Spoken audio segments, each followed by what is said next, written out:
अस्सलामुअलैकुम।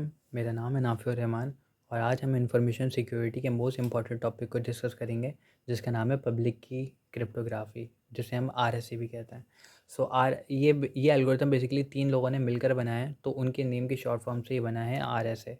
सो इस एल्गोरिथम को डिस्कस करने से पहले मैं आपको कुछ कॉन्सेप्ट के बारे में बताना चाहूँगा, जो डेफ़िनेटली आपको इस एल्गोरिथम को समझने में हेल्प करेंगे।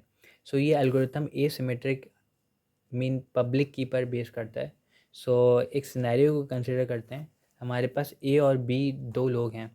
ए को मैसेज भेजना है बी को, बट कुछ कंडीशंस हैं। ए के पास अपनी पब्लिक और प्राइवेट की है, बी के पास अपनी प्राइवेट और पब्लिक की है। और ए अगर अपनी कोई मैसेज बी में इनक्रिप्ट करके भेजता है, तो ए अपनी ही प्राइवेट की से उसको डिक्रिप्ट कर सकता है। सिमिलरली ए अगर अपनी प्राइवेट की के अंदर कोई मैसेज इनक्रिप्ट करके भेजता है, तो ए अपनी पब्लिक की से ही उसको डिक्रिप्ट कर सकता है। सिमिलरली बी अगर अपनी पब्लिक की में कोई मैसेज इनक्रिप्ट करके भेजता है, तो बी अपनी प्राइवेट की से ही उसको डिक्रिप्ट कर सकता है।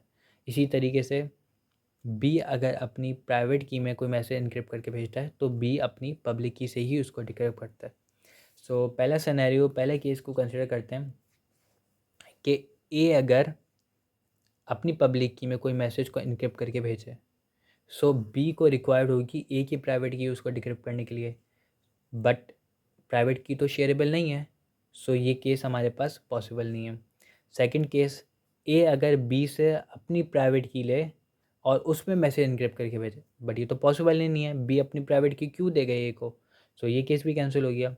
देन थर्ड केस, ए अगर अपनी प्राइवेट की में कोई मैसेज को इनक्रिप्ट करके भेजे, ये भी पॉसिबल नहीं है। ए अपनी प्राइवेट की भी शेयर नहीं कर सकता। देन फोर्थ केस है हमारे पास, ए अगर बी से बी की पब्लिक की यूज़ करे और ए बी की पब्लिक की में मैसेज को इनक्रिप्ट करके बी को भेजे, सो बी अपनी प्राइवेट की से उस मैसेज को डिक्रिप्ट करके यूज़ कर सकता है। सो ये केस हमारे पास वैलिड है। बी मैसेज को डिक्रिप्ट करेगा अपनी प्राइवेट की से और उसको मैसेज को रिसीव कर लेगा। सो इसके अंदर हमारे पास 4 की कंपोनेंट्स हैं, जिसमें एसिमेट्रिक कीज़ होती हैं, जिसमें पब्लिक और प्राइवेट कीज़ होती हैं, और पब्लिक की सर्टिफिकेट्स होते हैं जिसमें डिजिटल डॉक्यूमेंट्स होते हैं, और जो डिजिटली इशूड हुए होते हैं हमारे पास सर्टिफिकेशन अथॉरिटी से। देन हमारे पास पब्लिक क्रिप्टोग्राफी के एल्गोरिथम्स आ जाते हैं, जो कि प्राइवेट और पब्लिक की पर बेस करते हैं। देन हमारे पास पब्लिक की इंफ्रास्ट्रक्चर आ जाते हैं, जो कि सेट ऑफ पॉलिसीज़ होती हैं, जिन्हें हम आगे डिस्कस करेंगे। सो ये हमारे पास कुछ इंपॉर्टेंट सिनेरियोज़ थे जिनको कंसिडर करना ज़रूरी था।